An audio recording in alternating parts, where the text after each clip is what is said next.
میں نے اپنے ملک کا کونا کونا دیکھا اور میں نے جن گاؤں کے اور شہروں کے نام کبھی سنے نہیں تھے وہاں بھی جا کے حضور کا ذکر پاک کرنے کی اللہ نے مجھے توفیق عطا کی۔ میرا تجربہ بدلا، میری سوچ بدلی، میرا ذہن بدلا۔ اس سال بھی محفل میلاد میں جہاں مجھے گفتگو کرنے کا موقع نظر آیا اور جیسے ہی میں نے یوں کر کے مجمع پہ نظر ڈالی نا، مجھے جوان زیادہ نظر آئے، مجھے سیاہ داڑھی والوں کے اندر جذبہ زیادہ نظر آیا، مجھے ان کی جوان آنکھیں حضور کی محبت میں بھیگی ہوئی دکھائی دی، مجھے ان کے چہروں پر جب حضور کا نام آتا ہے تو ملت کے جوان کے چہرے پر ایک عجیب توانائی، ایک عجیب سا جذبہ اور ان کی آنکھوں میں خوبصورتی کا ایک میں نے عجیب سا رنگ دیکھا اور میں یہ سمجھ گیا کہ یار نہیں، یہ تو نہیں نہ ہو سکتا کہ یہ سوتا کبھی خشک ہو جائے۔ بہت پرانا میں نے کسی صوفی کا شعر پڑھا تھا، مجھے پسند بھی بڑا تھا اور وہ میں نے اپنی زندگی میں جب اس کو اپنی زبان سے ادا کیا وہ میرے دل میں گھر کرتا چلا گیا۔ لیکن اب میں صرف اپنے لیے نہیں کہہ رہا، اب میں ان سب جوانوں کے لیے کہہ رہا ہوں جو حضور کی محفل میلاد میں آتے ہیں اور حضور کے نام کا نعرہ الاپتے ہیں اور محبوب کی محبت کا ترانہ کہتے ہیں اور حضور کی نعت پر ان کا وجود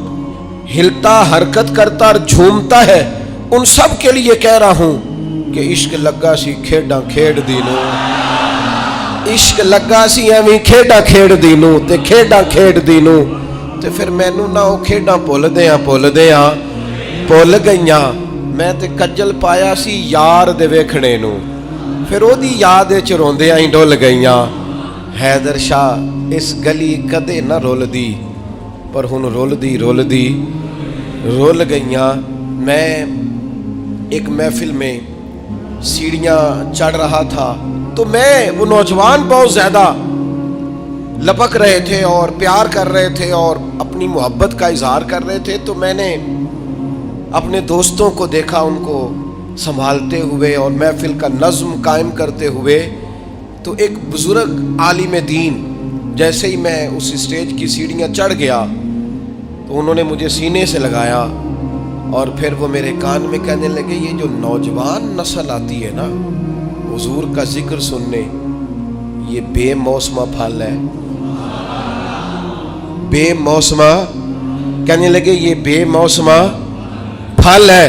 اور فرمانے لگے یہ جو بے موسمہ پھل ہوتا بڑا قیمتی ہے،